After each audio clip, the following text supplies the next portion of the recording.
Of course.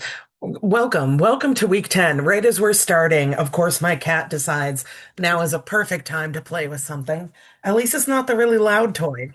So, thank you for joining me via Zoom this week.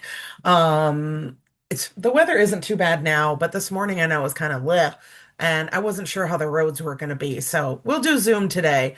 I will pick up right where we left off. We have like I think literally three or four slides left over from last week, and then we'll get into religion today.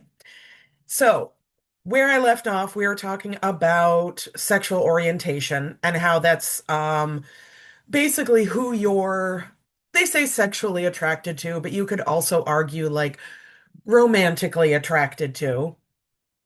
Sometimes we look for overarching terms, and there are two very similar terms that I'm going to introduce here. The first is women loving women, abbreviated as WLW. This term began in communities of women of color, and it's basically an overarching term for anyone who considers themselves a woman and is attracted to women. Now, where it does leave off like non-binary people is this is very like gender specific. But a person can be WLW or they can identify as some options are lesbian, bisexual, pansexual, or just queer. This overarching term is really helpful with like using it as a hashtag. If you think about it, if you are, say, a bisexual woman and you're looking to build community, and yeah, you can use the hashtag bisexual women, but you're only going to find other bisexuals. And maybe you're just looking for women that have similar sexualities to you. This acronym can be used instead to find communities outside of just lesbian or just queer. Now, there is another term for women who experience same-sex attraction, and that is sapphic with an IC. Sapphic is a term, basically means women loving women, but it comes from this lady, Sappho. If you want to watch a short video about her, there's one linked on this slide under notes. But basically, she was a Greek poet. She lived from between 610 BCE to 570 BCE. And she lived on the island of Lesbos, which, if you're ever wondering, okay, is that where we got the term lesbian? Yes. Technically, nationality wise, you could be a cis straight man from the island of Lesbos and call yourself a lesbian. Would it be confusing to certain communities? Yeah, absolutely. But you could do that. That is where we get the term. We don't have too much of her poetry nowadays. A lot of it was destroyed due to time or homophobia, but basically, she wrote about romantic love with other women. And so that is a great example of basically the idea that gay people have always existed. This is back 2,600 years ago, and she was writing about romantic love with other women. Some critics say, oh, she was a teacher and she was just writing about her students. And that always kind of makes me laugh because as an instructor, the poems she writes, you should not write about your students. So I don't think they were about her students. I think it was about partners, I'll say. Now, if we have WLW, it makes sense that we would have MLM for men who love men. However, this acronym doesn't work as well as a hashtag because MLM also stands for multi-level marketing, which are organizations like Mary Kay or Avon or Amway. And so, unfortunately, it doesn't really work as a hashtag. You can't really use it to find community because you're mostly going to be finding people selling you things using this hashtag. But very similar, it's an overarching term to basically describe someone who identifies as a man who experiences same-sex attraction. So, very similar. It helps to kind of build community and find solidarity in similar interests. And lastly, from last week, the last term I have is heteronormative. And that basically is when we expect the default person to be straight.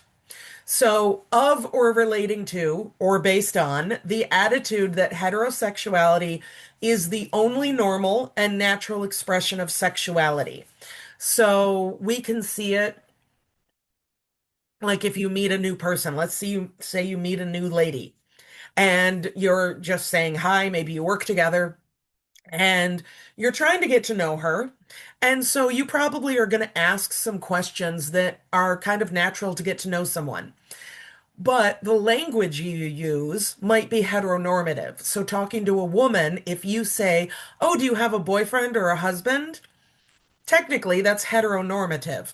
Now, I'm not saying that asking if someone has a husband is deeply offensive or anything like that, but some more maybe safer language would be asking, do you have a partner? Do you have a spouse? Gender neutral terms, because that way you're not assuming they're straight. And that's why we have the conversation around gay people, quote, coming out, because the expectation is that everybody is straight, and therefore a gay person has to inform you and let you know. So it's an interesting little newer word that we're talking about today in academic circles. We just want to kind of make sure that we're not assuming things either way. Just like you wouldn't naturally just assume someone was gay. You want to make sure you're not assuming the opposite direction either. So that, I believe, yep, that is the end of that PowerPoint. I told you we only had a couple slides. So let me segue into, oh, I hid it from myself. Hold on. Technology is so much fun for me. There we go. Religion and spirituality. And this goes over Kotak chapter 12 and the additional reading, which is you can either read it or listen to it. It's a very short interview with an anthropologist about Neanderthals and whether or not they have religion, or had religion, I should say.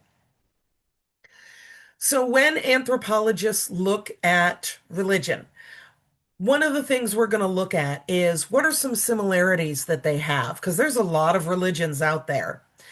One thing, well, these are a few things they share in common. Congregation, meaning for most religions, you have some sort of gathering of like-minded people. It could be a church service, it could be a temple worship, it could be just like a group meditation. But typically, you come together at some point. Even people that are solitary practitioners will often have like an annual event where they get together with other people. Most religions have verbal manifestations. For a lot of you, that might look like a prayer to God or Jesus. That is the assumption that quite a few of you are probably Christian. Statistically, in our country, it's a pretty safe bet that I have at least a few Christians in my class. So that might look like prayers. Or maybe you're Buddhist and it looks more like chanting. All religions have a taboo, something that is sacred and forbidden, prohibition backed by supernatural sanctions. And by supernatural, we don't necessarily mean like ooky spooky stuff like ghosts. That does count. But for anthropologists, when we say supernatural, we also mean gods. And I know sometimes for some people that makes it sound like we're saying they don't exist. But really, what we're saying is it's a realm that exists outside of our own. And within that realm, we would categorize gods right alongside of like ghosts. Now, I don't mean it in like a ranking system. We're not going to rank them, but they count as supernatural. Just about almost every religion has a rite of passage, some sort of ritual that you go through that marks your coming of age within the religion, that marks your membership in the religion. Many religions also have some sort of spirit possession. A lot of times, this one too, we think of spooky things. And yes, in movies and TV and books, and comics. We love the spooky spirit possession. Somebody getting possessed by a demon and we have to save them. But even within Christianity, I will, for my own background, I'm not Catholic now, but I was raised in the Catholic Church. So that's my own personal background. And I know for Catholics, they have the spooky spirit possession, but they also have good spirit possession, being imbued with the Holy Spirit or something like that.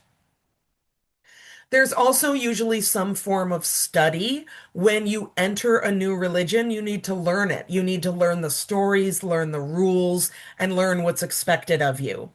And along that note, there's devotion. Typically, when you devote yourself to one religion, you're saying, this is the religion for me, and I'm forsaking all the others. Now, there are some people that kind of dabble and maybe practice more than one. That's an individual preference, but for a lot of people, it's just kind of one and no others.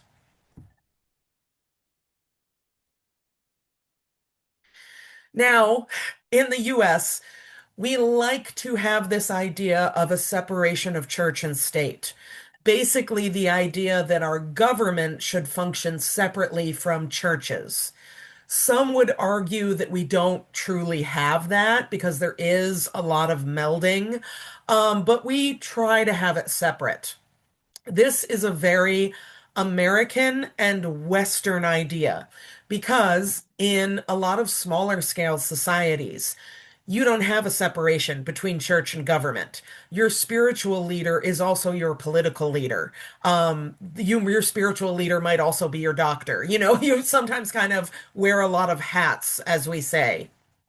So within small scale societies, there really isn't that much separation between church and the government. They mingle a lot. And realistically, that's because you're a smaller society. If you're a small group of 50 to 100 people, you probably all practice the same religion. Versus a big country like ours, we know there's a lot of religious diversity in our country. So, yes, some people would argue, okay, some people think we should be a Christian nation, but technically we're not. But I will argue, I think I've said this before, I can see where a lot of the people in charge are Christian and we have the influence. So, like Christmas being a federal holiday, that's a Christian influence. The difference, as I've said before, it doesn't mean we go around on Christmas and force you to celebrate the holiday. We just give you the day off. What you do with it is up to you. So, I'm going to introduce today, St. Patrick's Day. Every once in a while, this lecture actually lands on St. Patrick's Day. St. Patrick's Day in the US, we mostly know it as, well, it depends your age group. If you're under 21, I don't know what you did in your free time if you're under 21, but you can't go drinking. But usually, like for little kids, this day is about fun stuff like leprechauns and green food and wearing green clothing and doing crazy hair, things like that.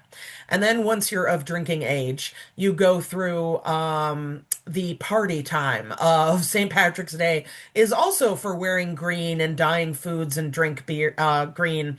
But you drink a lot of beer, you go party. A lot of times we just kind of think of it as a party day. But it is a holy day, and it is named after St. Patrick, obviously. It's St. Patrick's Day. That makes sense. So, who was St. Patrick? This guy was, he was actually British, not Irish. He lived from the late 14th into the early 5th century, so that's between 380 current era or AD to 430 AD. The dates, like the exact dates of his birth and death, are not concrete, but we typically celebrate March 17th as his death day and celebrate him on that day. He was born in Great Britain. Whoops, I'm going ahead of myself. He was born in Great Britain and he moved to Ireland to perform missionary work. So he went with the goal of converting the Irish to Catholicism. The legend around St. Patrick is that he was doing a 40-hour fast, so not eating or drinking for 40 hours, and devoting himself to prayer. During this fast and prayer session, he was interrupted by a group of snakes that attacked him. And the story goes that in a great act of faith, St. Patrick drove all the snakes out of Ireland. And therefore, there are no snakes found in Ireland today. According to Catholics, St. Patrick was this really great person that was just a pillar of faith and clearly headed in with God because he was able to push all the snakes out of Ireland. Now, I'm going to show you some snakes. If you're not a snake fan, I did try to find the cutest ones possible. Realistically, in Ireland, this says, where are the snakes? In Ireland today, there are no indigenous species of snakes. So, was it St. Patrick? I would argue technically no, because they're, sorry, I keep pushing buttons. I'm trying to minimize this and it's just being funky. Okay. You know what, Stephanie? Stop messing with things. Okay. Sorry. Ignore me. Oh, don't ignore me. Ignore that part. So, St. Patrick arrived in Ireland as early as 1700 years ago. The Ice Age ended about 8,500 years ago. That is important because when glaciers started to melt, they basically flooded the land bridge that connected Ireland to England. So, kind of like the Bering Strait land bridge in Alaska, right now, the land bridges are underwater. When glaciers were formed, the water levels receded, and you could walk between England and Ireland. Now, it would have been a long walk, but you could do it. And so basically, what happened is snakes came in from Europe on that continent, traveled across a land bridge into England. Then, before they could travel on the land bridge to Ireland, the glaciers melted, the water levels rose, and the land bridge was no more. There are other islands that also don't have snakes for this same reason, including Hawaii, Iceland, New Zealand, Greenland, and Antarctica, which realistically, there's not that many things living on Antarctica, so it's not surprising. But that is one that counts as no snakes. So technically, there were never any snakes in Ireland. Now, all of that is not to say the whole thing about St. Patrick was a lie, and therefore that whole religion is a lie. No, that's not what I'm saying. But it brings in the conversation about pagans. So, a little confusing. The definition of pagan here might be different than one you have, because certain groups of Christianity will refer to anyone who's not practicing Christianity as a pagan. Here, for anthropology, we're defining it a little different. It is a follower of a polytheistic religion, meaning more than one god, usually also devoted to nature. So some people argue that what St. Patrick actually drove out of Ireland wasn't actual snakes, but were metaphorical snakes, meaning pagans, because he was there to convert them. Now, this is where history gets kind of muddled. Some people argue he just was there to convert them nicely and peacefully. Others argue he was there to enact violence to get them to convert. I was not there, so I cannot say exactly 100% what happened. But it's interesting that on today, some people, most people in America and in Europe might celebrate St. Patrick's Day and say, "Hey, St. Patrick, wear green." And then there are quite a few groups of pagans who say, "Oh, I don't like this day. I don't like him. I don't like what he did." The good news is I'm not going to make you decide. We can't go back in time and see exactly what he did. Realistically, though, there were never snakes in Ireland as far as the fossil record shows. We're still looking. Maybe one day we're going to find some sort of snake indigenous to Ireland and it'll put all of this upside down. But for right now, there's never been snakes in Ireland. There's probably pet snakes there now. I'm sure there are people in Ireland with pet snakes, but there's no indigenous species.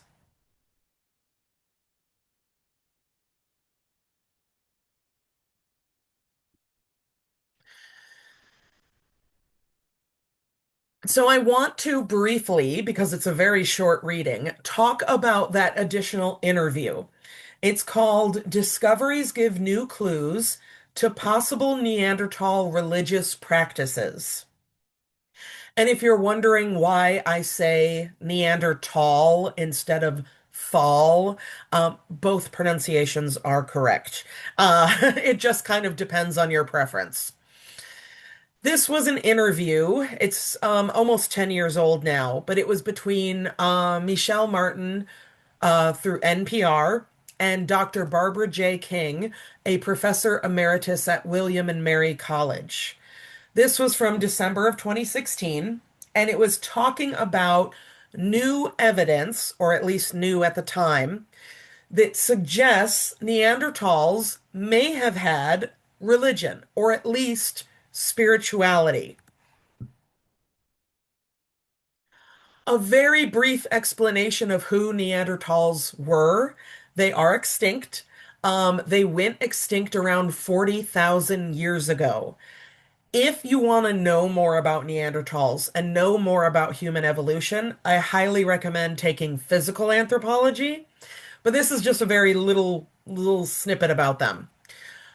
Something that a lot of people misunderstand when looking at our human evolution is they think Neanderthals existed here and then died out and were replaced by us, Homo sapiens.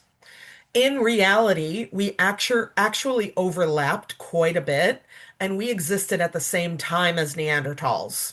In fact, we bred with them. There are quite a few people with European ancestry that carry Neanderthal DNA. I would be curious to see if I do, because I have a lot of European ancestry. But they were a separate species from us, Homo sapiens. One of the reasons why we're talking about them possibly having religion. There is no like written record from them of their history or their practices. All we're going off is the archaeological record of their bones and the items they left behind. This interview talks about a cave discovered in Spain with the grave of a Neanderthal toddler. The grave was not just the remains. The toddler was surrounded by animal horns and a complete rhinoceros skull. We have found many examples of Neanderthal burials. Deliberately burying our dead is a good indication of us having culture. And being buried with items might signify spirituality. Like I said, there's unfortunately no written record.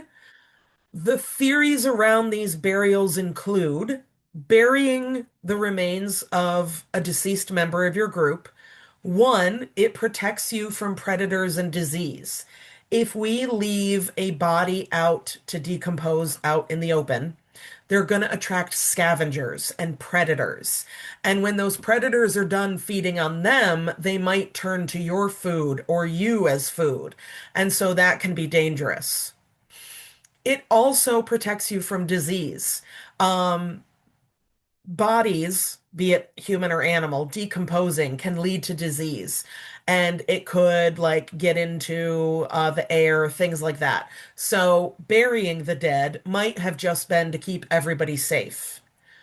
Or burying the dead deliberately could have been ancestor veneration, non-religious veneration, meaning I'm not saying religiously I need to bury this person, but I'm understanding that this person was a person and I cared about them, I loved them, they loved me, and maybe they were my great grandma.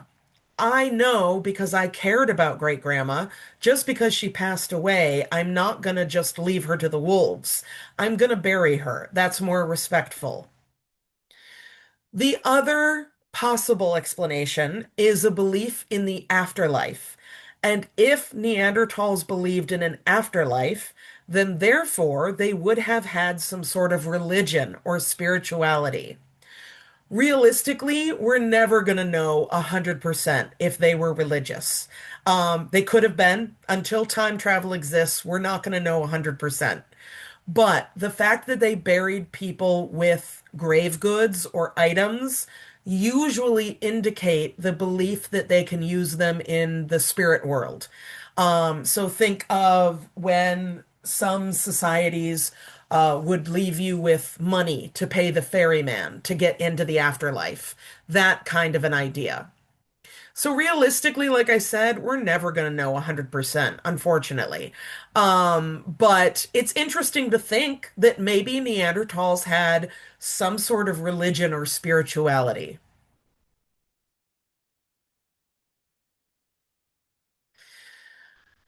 Now, a couple of definitions. Yeah, reincarnation is another thing. They may have been thinking about that. It's interesting.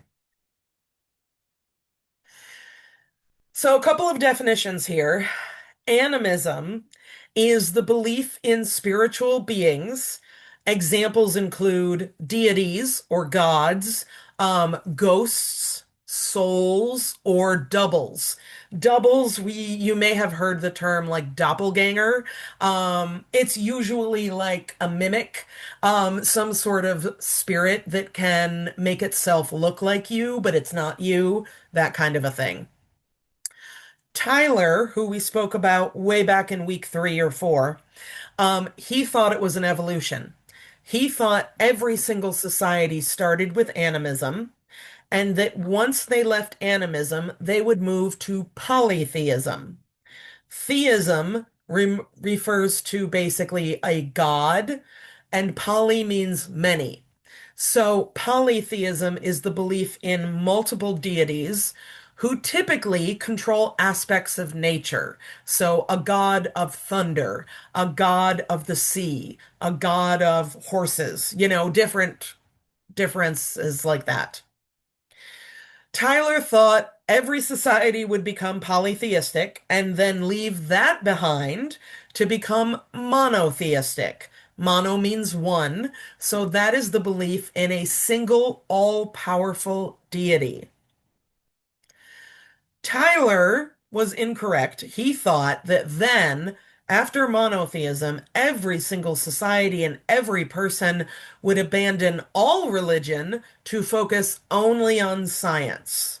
And realistically, I know quite a few people that have followed a similar path and ended up as atheists, meaning they don't believe in any spiritual beings, and they are strictly science-based for their belief system.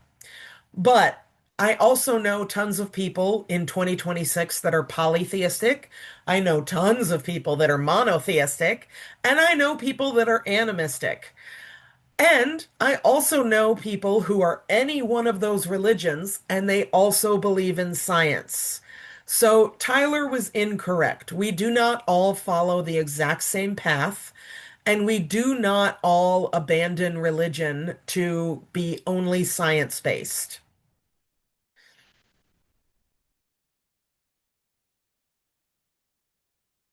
And there's quite a few monotheistic religions.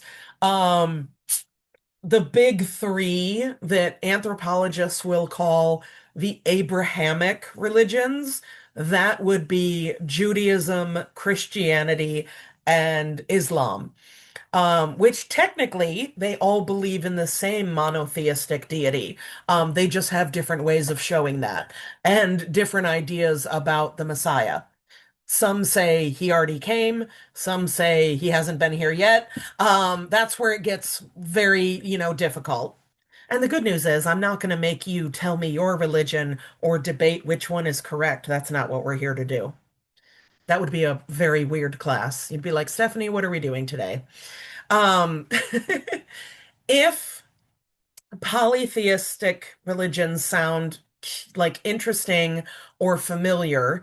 If you like Disney movies, one of my favorite Disney movies is Disney's Hercules. In my opinion, some of the best music out there for Disney movies. Sometimes I will catch myself wanting more of the soundtrack, and then I have to remind myself that the type of music I'm craving is gospel music because that's what they patterned the music after. And I'm like, it's just gospel music, Stephanie. It's just that's what you want to listen to. Which is fun, upbeat, like very energetic music. But the ancient Greek and Roman religions were polytheistic. They are still practiced today by quite a few people. It's just not as widely practiced as it once was. But each god has a domain of nature.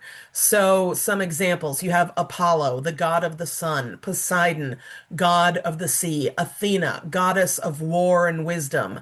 For my college students out there, you might have accidentally prayed to Dionysus. I don't mean that in a blasphemous way. Dionysus, the purple guy in the front, is the god of debauchery and wine. So if you've ever had a crazy fun night at the bars, you can say, I was just getting, familiar with Dionysus. I can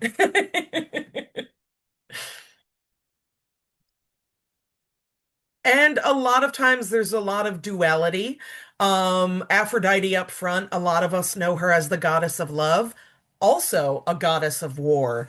Basically proof that like just don't mess with her was kind of the attitude of like, just don't mess with her. Now, many religions have a belief in an impersonal power.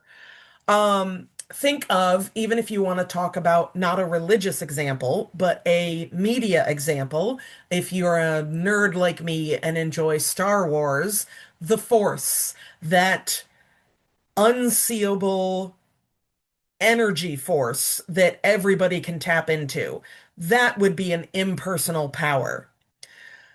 Two examples of this come from both tied to mana. Mana, Mana, is a sacred, impersonal force so named in Melanesia and Polynesia, so over in the Pacific Islands. They're a little different though. Melanesian mana is similar to good luck. So it's the concept that objects could be imbued with luck, and carrying the object would give you the good luck. So, for example, if I'm a student and let's say I show up to class one day and there's a pop quiz that I was not prepared for, but I managed to pass that pop quiz and I had my lucky chapstick with me. And the idea is this lip balm is so imbued with good luck. That's why I passed the quiz.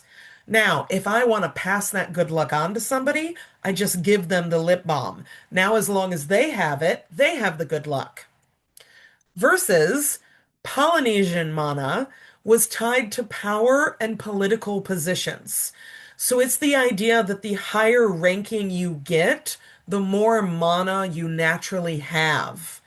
And in order for someone else to get that mana, they had to be in close proximity physically to the person in power. So the idea was that mana from these high chiefs flowed out of them and could even affect the ground. So if you just followed in the chief's footsteps, you could pick up some of the mana and maybe you would do better politically.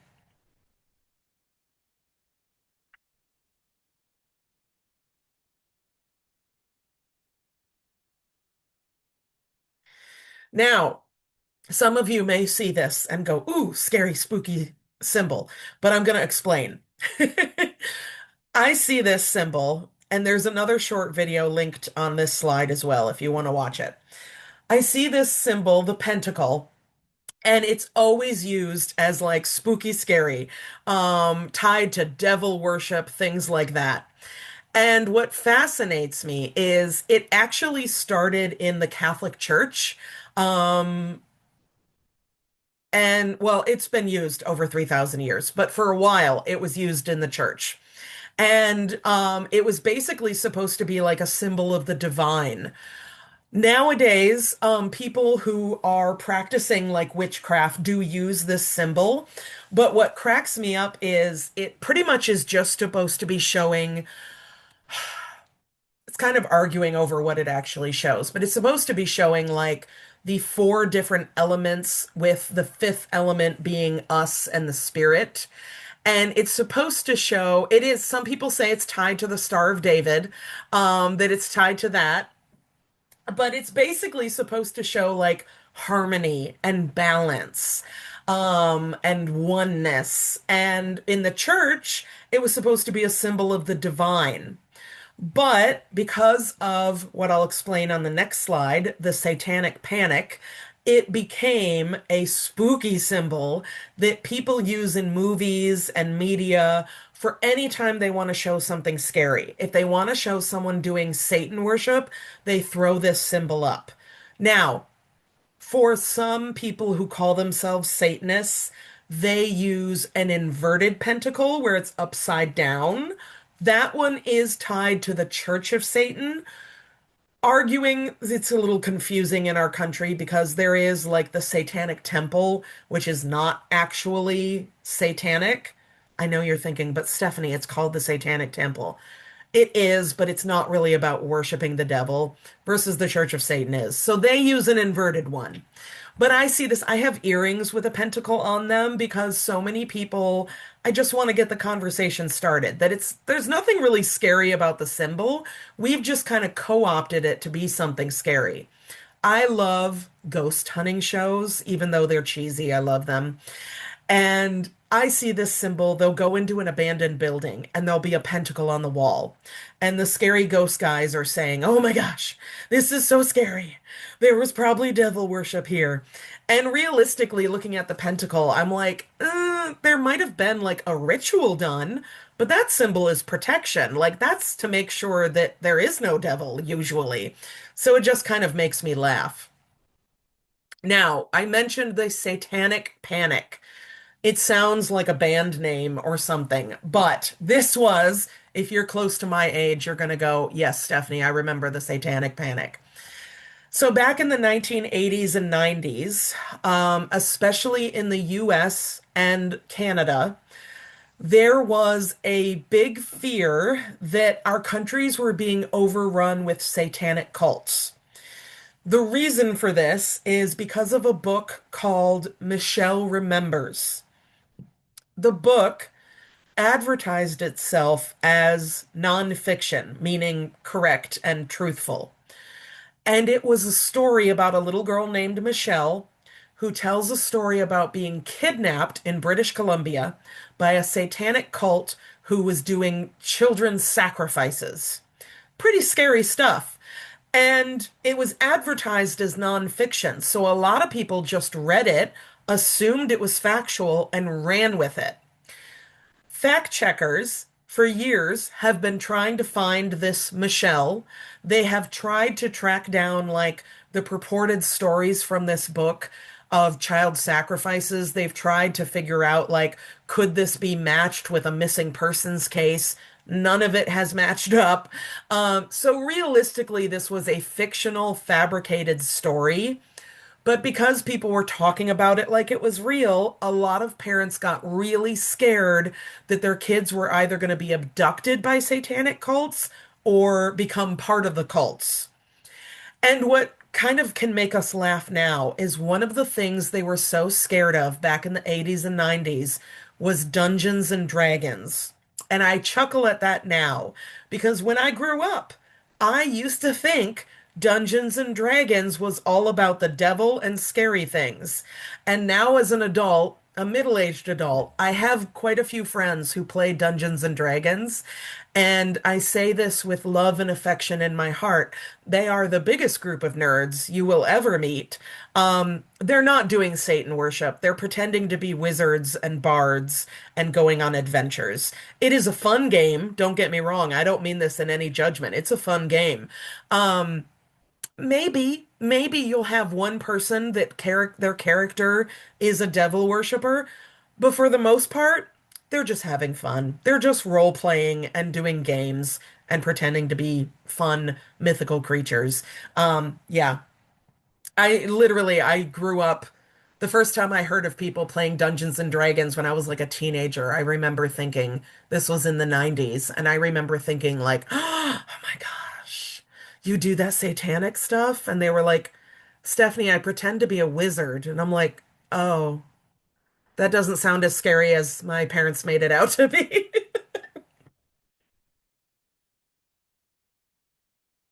Now, tying into that, I want to bring up some other misunderstood ideas around religion. So, magic, you and I, if we're talking about magic just outside of the classroom, we might be talking of like sleight of hand magic, like card tricks or pulling a rabbit out of the hat, things like that. But in anthropology, magic means the use of supernatural techniques. Examples given include offerings, spells, formulas, or incantations in order to accomplish specific ends. So sometimes for especially polytheistic religions, you'll make an offering to a god before you ask for something. So it'll be something, look, I'll bring up Aphrodite again. Maybe you want to ask Aphrodite, she's the goddess of love. Maybe you want to say, hey, I'm lonely. Can you help me meet somebody new? And before you do that, you're going to look up and say, oh my, I'm It back. was the cat, wasn't it? It is the cat. I'm gonna blame the cat. Yep. No, it's my shoddy Wi-Fi. Sorry. We should be good now. I was gonna make a joke that I'm sitting here talking about gods and all of a sudden everything went gone. They said no more. No more talking. Um, okay. So anyways, what I was saying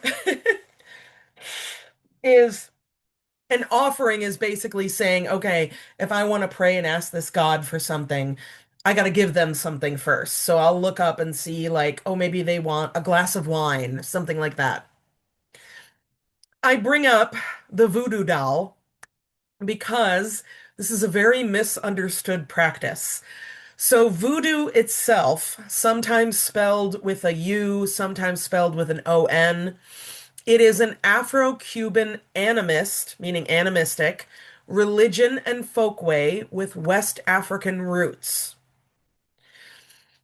Modern American voodoo is basically a combination with influence from West African religions with also some Christian influence. Now, it's kind of become muddled into its own religious pathway, but it unfortunately gets heavily demonized, literally, in our media, where people who practice voodoo, it is a religion, but we use it a lot as the scary boogeyman in movies. And it's partially because it looks so different than what a lot of people in our country practice, which is Christianity. Voodoo is a folk magic practice, meaning a lot of folk traditions. It's not going to be like in Christian circles, you have a priest or a pastor, some leader that's been initiated that's going to tell you what to do. Here with voodoo, yes, there are some leaders, but you can kind of do it on your own. Now, the voodoo doll specifically, this concept of having a little figurine and putting pins in it and things like that is actually not from voodoo. It actually comes more from England and puppets, where the pagans there would use not really a pin cushion, but they would use the pin to kind of mark the area that they were working on for you. So if you have headaches, this healer would like put a pin in your little figurine to mark like this is where we're working. But putting pins in a figurine that looks like you, if you don't understand what's happening, can be very scary looking. So we've used that a lot in movies. This idea of, ooh, I'm going to make a little doll that looks just like you, and then whatever I do to the doll will happen to you. What cracks me up is we always go the scary route, and realistically, puppets are used in quite a few animistic religions for good things. So, yeah, maybe if you wrong me and I want you to hurt, I can use a puppet. But let's say you helped me out, and let's say we're friends, and you and your spouse are looking for a new house. Accidental rhyme. And you're looking for a new home, and I want to help. But I can't help you financially, and I don't know anything about real estate. But what I can do is maybe I make you a little puppet that looks like you, and I put it in a jar, and I look for herbs that I think would be tied to good luck. And then I put them in the jar with you. Now, realistically, depending on your religion, there's going to be 10 more steps to that. That is a very simplified version, but I could be helping you. So, realistically, using a puppet like that isn't always something scary, but a lot of people think it is because of movies and TV. Now, religion and magic can be used to do more than just explain the phenomena. So, realistically, we use religion to explain natural phenomena that we don't have a scientific explanation. And think of like Aurora Borealis or the Northern Lights. A spiritual explanation could be, ah, my God is, dancing in the sky, something like that. And they don't have to be separate. I can know the scientific explanation of Aurora Borealis. I know that it's tied to solar flares and that that affects our atmosphere. I can still have a spiritual moment with them. Even though I know the explanation, I can still stand under them and go, wow, this is amazing.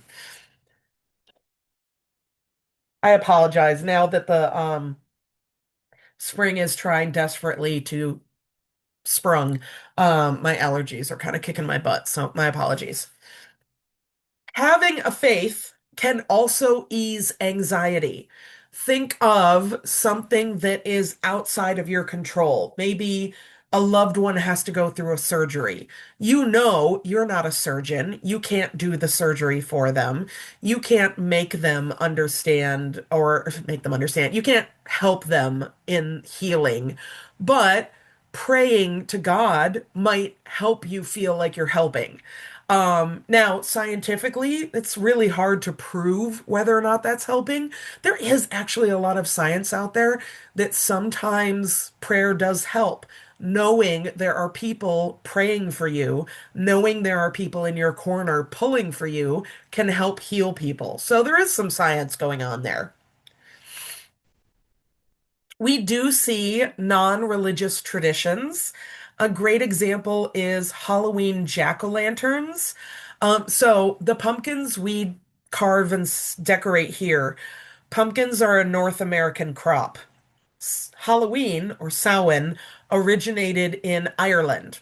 So, what were they carving before we came over here? They were carving turnips, which is what's on the screen. And realistically, they're creepy looking little things. This guy on the screen is creepier than any carved pumpkin I've ever seen. I think it's the teeth. The teeth make it a little weird. The story of the jack-o'-lanterns, if I remember my story correctly, the Irish folktale is there was a man named Stingy Jack. And Stingy Jack was a trickster, and he loved to mess with people. And Stingy Jack passed away. And if I remember correctly, I think he was sent to heaven first. And God said, oh, you're way too tricky for me. I don't think you should be up here. You get up to way too much mischief. And he kicked him out. And so Stingy Jack went down to hell. And the devil said, yeah, I think you'd fit in here. But Stingy Jack made a wager and tricked the devil. So he got kicked out of hell. So where are you supposed to go? He was cursed to kind of live in the spirit realm. On Halloween, the veil thins and Stingy Jack can get up to his shenanigans. So, the jack-o'-lanterns were carved to kind of ward him off. Which, like I said, this one's really creepy looking. That would ward me off. If I was going trick-or-treating and a bunch of these little turnip heads were on somebody's doorstep, I'd be like, no, let's go trick-or-treating somewhere else. We don't need to go there.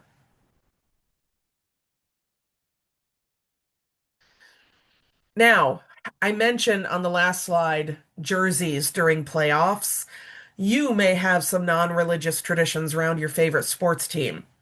My favorite of those, if you are not a hockey fan, this is going to look and sound very bizarre, and it is. So, a ritual is a formal, repetitive, stereotyped behavior based on a liturgical order. My favorite what the heck sports tradition is chucking a dead octopus onto the ice rink during the Stanley Cup playoffs. So, this has become so common for Red Wings that the Red Wings have like an additional mascot that is a purple octopus. So I think it was back in the 50s. At the time, in order to win the Stanley Cup, you had to win 8 games. And there were two men who owned a seafood shop in Detroit. They were really big Red Wings fans, and they wanted to bring something to the game to signify we need 8 wins. And what at a seafood shop has 8 arms? An octopus. So they smuggled in a dead octopus and chucked it on the rink. Confused people, made the news, but the Red Wings won that playoff. These guys continued to do this for the next few years, and they did keep winning a bit. So, because of that, it started to become a thing where now the sports fans are saying, oh my God, we have to chuck a dead octopus onto the rink. Otherwise, we're not going to win our game. And it became so common that it is now outlawed. You are not allowed to do that. However, people still do. They smuggle in dead octopi. I can only imagine how much that smells. And if you've ever accidentally touched ice with a wet hand, you know wet things stick to the ice. So I'm sure they have to like scrape it off the ice. It's disgusting. But it is still a good luck tradition for winning the playoffs. Now, I mentioned that almost every religion has a rite of passage.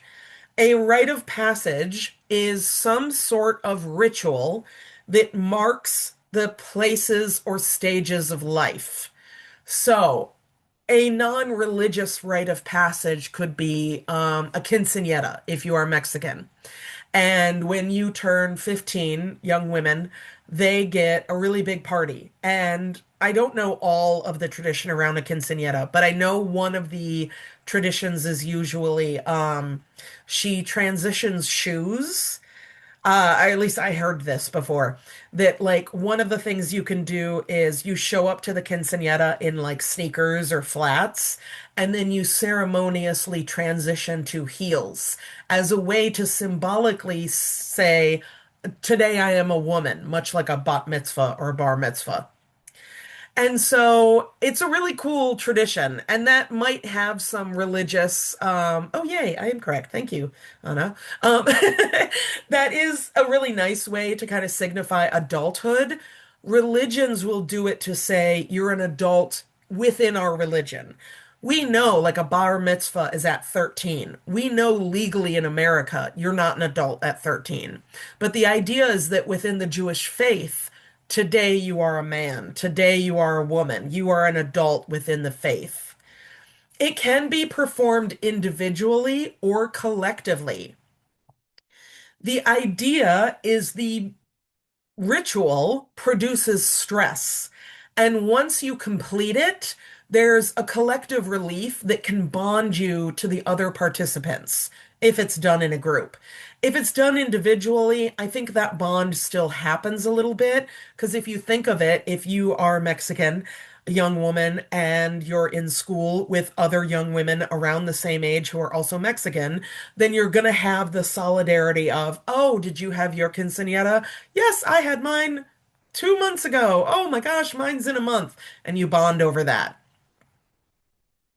Now, the idea is the steps of a rite of passage is you are first separated from your previous grouping, meaning your childhood friends, or the example on the slide, boot camp. That is a non-religious example. When you go to boot camp, you are first separated from civilian life. You are no longer a civilian. But as long as you are in boot camp, you're no longer a civilian, but you're also not yet a full-fledged soldier or Marine or airwoman or sailor. I got there. I was trying to think of what we call people in the Coast Guard. Coast Guardians. I don't know. Um, you're not a full-fledged member yet. You have to complete boot camp before you get to be a full member. That in-between stage is called liminality. So, for a quinceañera, it might be, okay, getting ready for the quinceañera, I am leaving behind my childhood. But during the actual celebration is the liminal stage. You're kind of in between. Once you actually complete the ritual, now you are a full-fledged member of society. Yeah, I didn't have a sweet 16 either. I know for like European American culture or white American culture, we don't have like a coming of age ritual, really. We have religious rituals, but there's no like non-religious. Yeah, we didn't really have anything.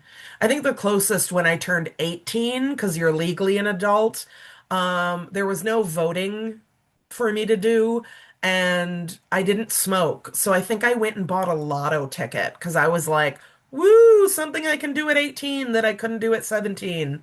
And I didn't understand the excitement because I spent $5 on a lotto ticket, and guess what? I lost $5. And I was like, well, I'm just out money now. So liminality is the in-between parts of the coming of age or the rite of passage. Sorry, I got hung up on coming of age rituals. There are some permanently liminal groups. Examples are different religious sects where they are removed from the larger part of society, brotherhoods, cults, or nuns. Now, nowadays, nuns don't usually dress like the old school habit on the slide. That's very, very traditional. Usually, they just kind of dress conservatively. But nuns are kind of permanently liminal because they're removed from the rest of us civilians, but they haven't graduated yet. Now, I'm kind of this is a little morbid. I would call the graduation in this instance death because then you are being reunited with your God. So I'm not saying they need to be like looking forward to that, but that's kind of the end. So they're kind of permanently liminal. They're just kind of removed while being within society. And communitas is the term for that feeling of social solidarity. Look at boot camp. You go through about 3 months of training, give or take, and you're bonded by the time you go through it. A lot of people I talk to who are military still keep in touch with people they went through boot camp with. Maybe not everybody, but they usually have one or two people that they keep in touch with, and they still kind of check in. And even though it's been 20, 30 years, they'll still occasionally be like, hey, remember that time in boot camp where blah, blah, blah happened? And they bond over it and go, yeah. I've never done boot camp. I think my similar would be like grad school because I'm still in contact with people from grad school and we do kind of talk about it like boot camp. Like, oh, That was a rough time. There was fun too. Now, totemism refers to, not those totems, not yet. Totemism, when you have a totem, it is an animal or a plant or sometimes a geographic feature, and it is associated with a specific social group to which that totem is sacred and symbolically important.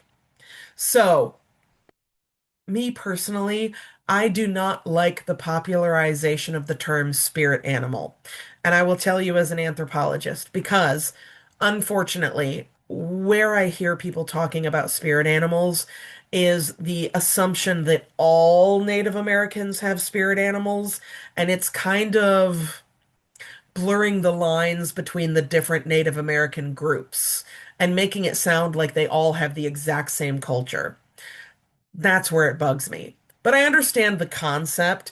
I have animals that I feel a kinship to, but it's not a totem because I don't religiously tie myself to this animal. I just think they're neat. This is a religious connection. And for most people that practice totemism, the idea is that members of the group are direct descendants from that animal. So think of Australian Aboriginal people. Some of them will practice totemism, and one of the animals that some groups will claim ancestry from is the kangaroo. It's a really important animal to Australia. Now, scientifically, I know that no human descended from a kangaroo. I know that's not how our evolution works. But spiritually, their belief is that they do. You usually will not eat your totem. So kangaroo might be you know, people eat kangaroo, but if you are of the totem group with kangaroo, you would not eat them except occasionally on an annual event where you symbolically kill one kangaroo and everybody eats part of the meat. The idea is that you're kind of in that ritual, rekindling and re-cementing your connection to the animal. So we see it also in the Pacific Northwest, British Columbia, Washington, Oregon, parts of California. And we see that with totem poles, which I will show you here. They're beautiful and they're very large. You basically take one of the really big trees that live out there, fell the tree, so knock it down, and then you carve in the totems. Think of it like a family tree. So your lineage may say, "Oh, I am from Bear Clan, but my wife is from the Orca clan." And so therefore our children would trace lineage through both, and they would have kinship to the two. And I mean, they're really big. You can kind of see the lady down here next to the boat. This is a historic photo, but you can see how large some of them get.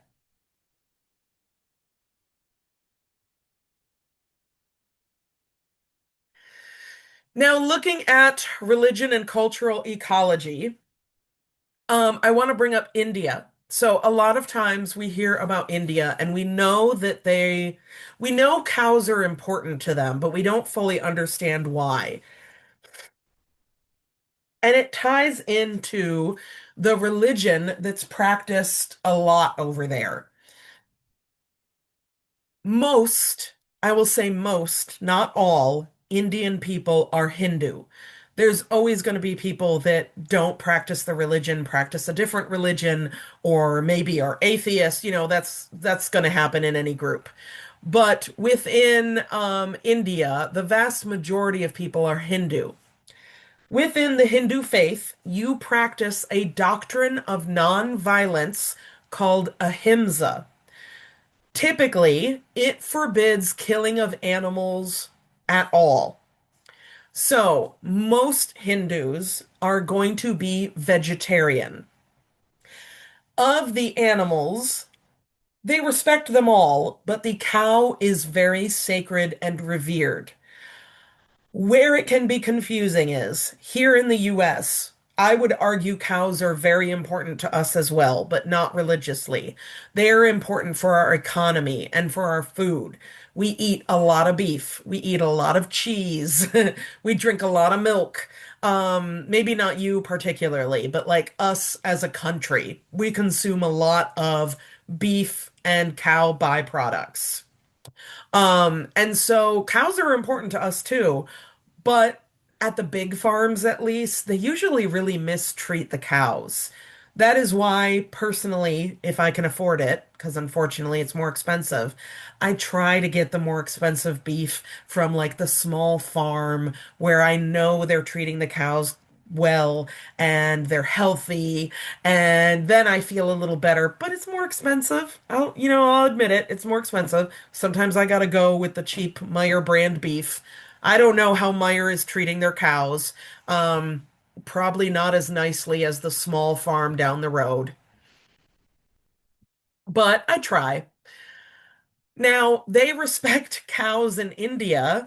Here, this is a scene from Mumbai, which is one of the biggest cities there. And you can see a couple of cows wandered in. And, okay, think of Times Square, New York. Busy, busy area. If a cow wandered into Times Square, it would cause a traffic accident.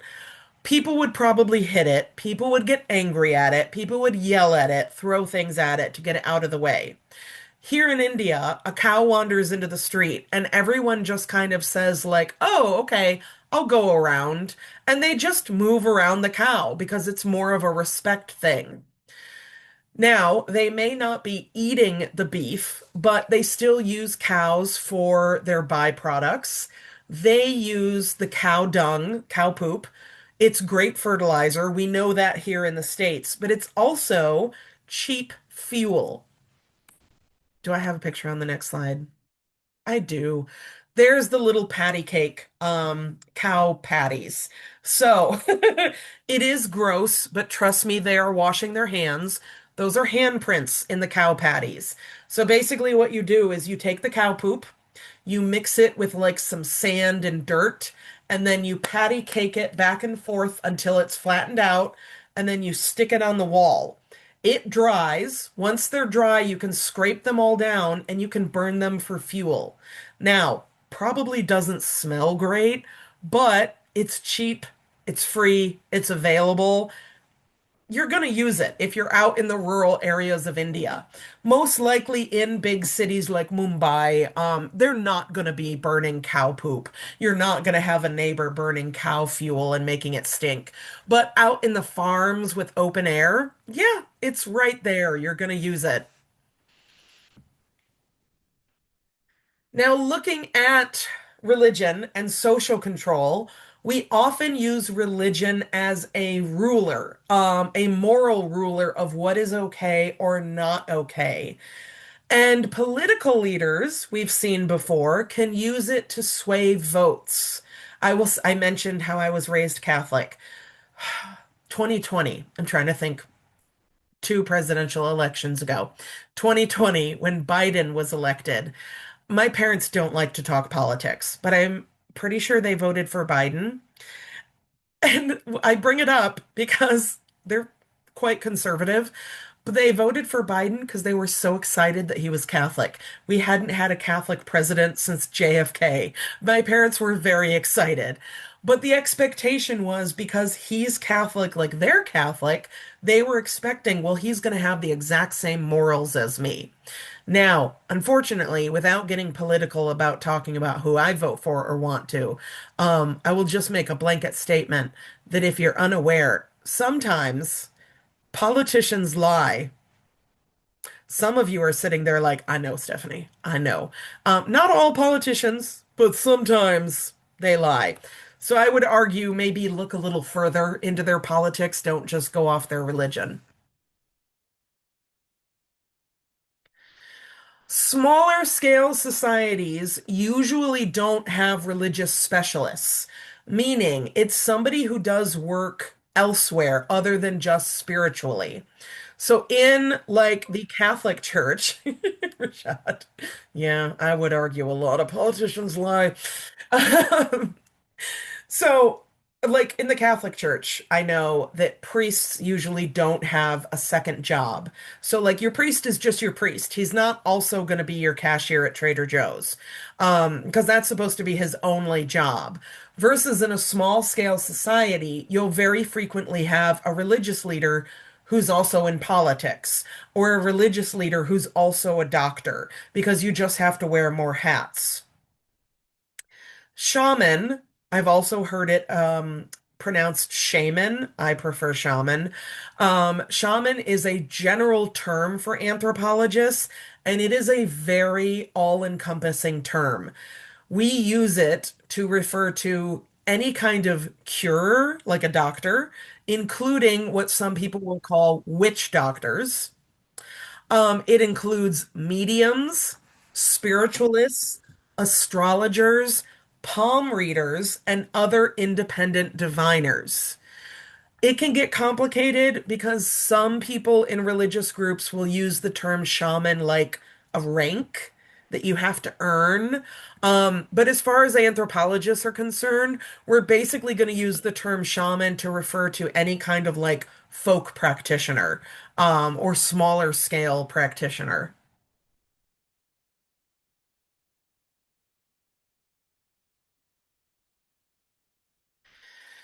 We do sometimes see revitalization movements, which is a social movement aimed at altering or revitalizing a society.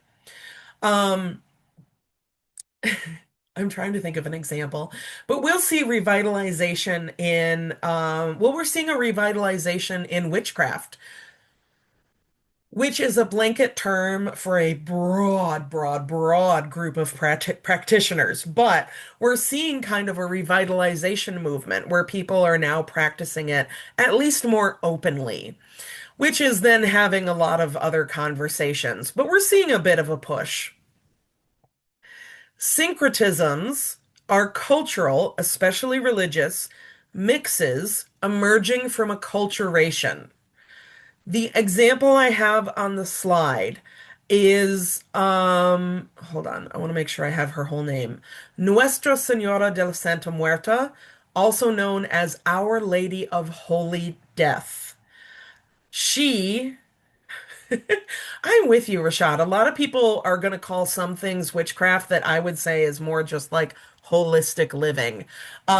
Yeah, it's going to depend on the person. Santa Muerta is basically, it's okay, it's confusing, or I shouldn't say confusing, it's complicated. Um, as far as the Catholic Church goes, the Catholic Church says Santa Muerta is not a Catholic saint. She has nothing to do with the Catholic Church. According to her devotees, they say she is a Catholic saint. And she is kind of a combination of imagery of the Grim Reaper with like Mother Mary, or Mary, the Mother of God. Very similar to like saint figurines, things like that, but with a skull, sometimes with a scythe, like the Grim Reaper, that big sword, sickle looking thing. Um, so it's complicated. The Pope is going to tell you absolutely not, this is not Catholicism, but the people practicing this are going to say, yes, it is folk Catholicism. What it is a combination of Catholic colonialism with folk practices of indigenous Mexican people.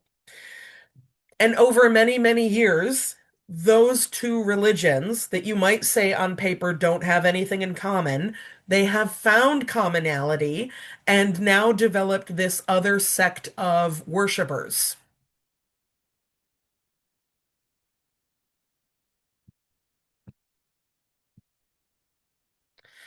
Now, another group of combining that I get a little argumentative about is the New Age movement. So, this movement started in the 1980s. This is why it kind of irritates me. There are some stores in the Grand Rapids area that some people will call New Age. I will call them metaphysical shops because New Age to me is a very specific grouping. It started in the 1980s and it draws from multiple religions and traditions. The reason why it's so appealing to a lot of Americans is you focus on change through the individual rather than a priest or a shaman. So, with like the Catholic Church, if I am Catholic and I want to better myself, I go to the priest and I say, confess my sins. And the priest tells me, okay, these are the sins you made. This is what you do to absolve yourself. Versus in the New Age movement, I'm the priest. Not really a priest, but I would be the one. I would look into my own self to say, how do I think I can better myself? The unfortunate thing with the New Age movement is there's a lot of cultural appropriation, including from Native American cultures. They have stolen sweat lodges, dream catchers, yoga from India. Don't get me wrong, I love American yoga. It's fun, it's great for your body, it's good. But it looks so much different than actual traditional yoga coming out of India. So maybe we need to call it Western yoga or give it a different name. Maybe that would be helpful. Dream catchers are an Ojibwe thing, and from the Native American group, the Ojibwe. This one on the slide, you get two cultures smushed into one. Dream catchers from the Ojibwe and the yin yang symbol from traditional Chinese medicine.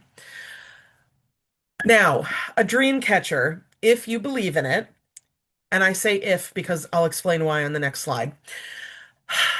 If you believe in it, the idea is that you hang it over where you sleep, and when bad energy or nightmares come in to get you, they'll get trapped in this woven symbol and they won't affect you, and you won't have bad dreams or bad energy.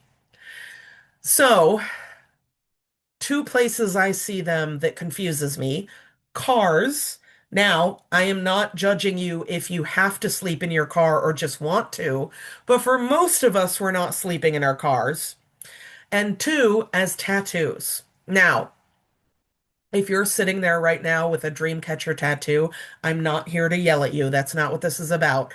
But where I argue is you either believe in them or you don't. If you believe in them, you believe they trap negative energy. Why would you want that on your body? Why would you want to trap the negative energy within your body? So when I see someone with a dream catcher tattoo, I kind of have that catch-22 moment of they either don't believe in them, which therefore I would then ask, why did you get a tattoo of it? Which, spoiler alert, sometimes people get tattoos and they don't have a good reason. Sometimes you just do it on a whim. Or you believe in them and they're trapping negative energy. Why would you want that on your body? So I don't know. Maybe if you have a dream catcher tattoo, but life went downhill since then, maybe it's time for a cover up. But like I said, I'm not here to judge you if you have one. Me personally, Maybe they're taking the Green Mile of maybe they're taking the Green Mile approach and trying to just absorb everybody's negative energy so nobody else has it. I guess I don't know. Like, that's a positive spin off, I guess. yeah, maybe they're just helping the rest of us. They're taking all the negative energy. Good for them. You know what? Good for them.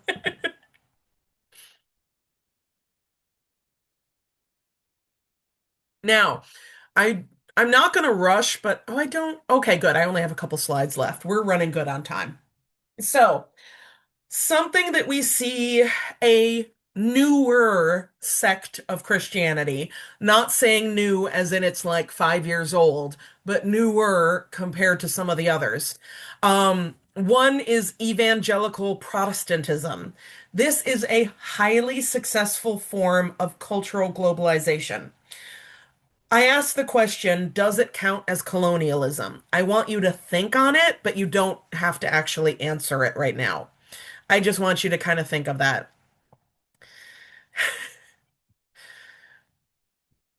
So, The reason why I ask if it counts as colonialism is 100 years ago, there were 80 million evangelicals, and they mostly lived within North America and Europe. But they are one of the groups of Christianity that practices missionary work, meaning they believe it is their God-given right and purpose in life to spread their form of religion far and wide and convert as many people as possible. And I'm not here to argue whether or not they should be doing that, but we can see how effective they have been. Because 100 million years ago, there were 80 million, or 100 million years ago, Stephanie, there were no evangelical Protestants 100 million years ago. Okay. 100 years ago, there were 80 million. Now there's over 400 million. And we can see where the missionary work has been effective because now most of them are located within Latin America, Sub-Saharan Africa, Asia, North Africa, and the Middle East. Now, my favorite because they fascinate me, and I don't mean that in a weird way. They just fascinate me. Pentecostals. So, Pentecostals are the group of Christians that you may have seen in like documentaries, or you may have seen a fictional version of them in movies and TV. They are usually the ones that speak in tongues. They practice faith healing, that laying of hands by a faith healer to heal you just through the power of God. They also practice exorcism and miracles. Now, a good thing, they have a strong sense of community. The unfortunate where to me it doesn't really make sense. So they take the Bible very literally, and there is a section that says you should take up serpents. And they take that very seriously. So frequently, Pentecostal pastors will preach while handling venomous snakes. Now, that's dangerous enough, but here's an extra layer. Their belief is if I am bitten by a venomous snake while preaching the word of the Lord, I am not allowed to use modern medicine to heal myself. I can only be healed through prayer. Where that frustrates me is the gentleman on the screen, he died from a venomous snake bite that he could have gone to a hospital, he could have got an anti-venom and survived. For me, and I don't mean this in a like mean way where I'm like, I don't mean that they're stupid or anything like that. For me personally, I would think that God has created the people who created the anti-venom. God gave me the scientists that have created the cure. So I would think God would be okay with me going to the hospital if I get bitten by a cottonmouth. They think, you have to pray it away. So the unfortunate reality is they will occasionally die because they don't seek medical care. So it's frustrating as an outsider because I don't understand it. I wasn't raised in it. I don't practice that. I don't, it does not make as much sense to me because I wasn't in it. For them, it makes total sense. And as long as they're adults, we can't force them to seek medical care. They're an adult. They're allowed to make that decision. Now, tying in religion and kind of into a topic that we'll touch on in a few weeks when we talk about like death, we also talk about birth. It'll be a little more upbeat. But the holiday of Dia de los Muertos, or the Day of the Dead. This is a festival in celebration and honor of the souls of the dead. It originated in central Mexico, but it has Aztec roots. This also ties in a lot of Christianity nowadays. So we have that syncretism. The reason why I bring it up is way too often I hear it referred to as Mexican Halloween. I understand why.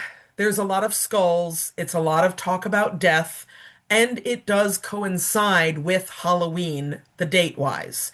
But Halloween is from Ireland. This is from Mexico.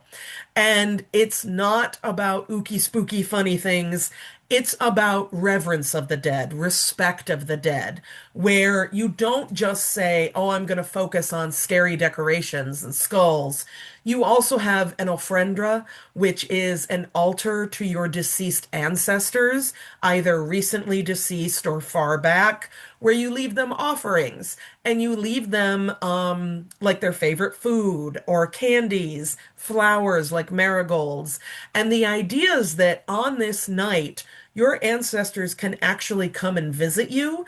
And it's not in a scary way, like a scary movie. It's not an evil demon coming to visit you. It's just great grandpa. And he's just here to say, thank you for the cigar. And I miss you. And you're there to say, I miss you too, man.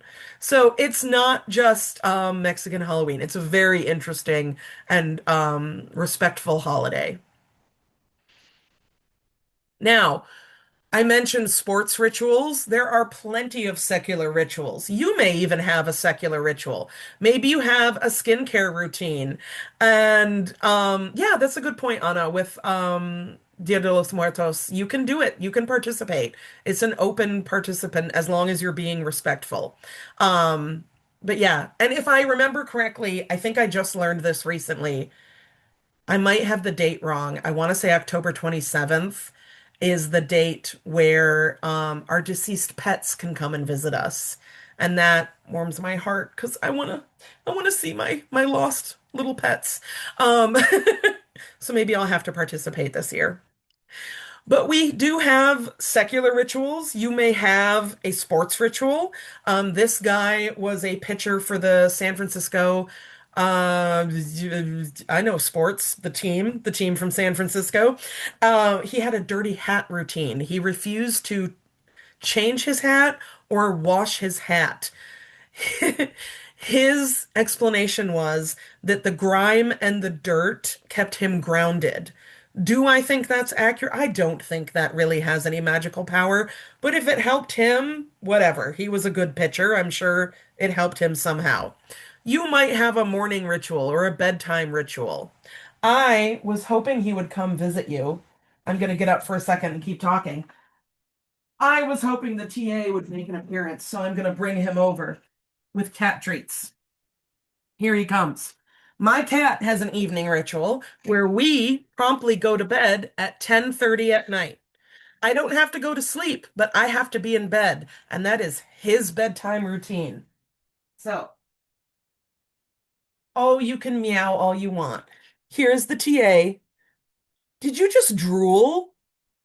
Did you just drool? That is kind of disgusting. Eat your treat.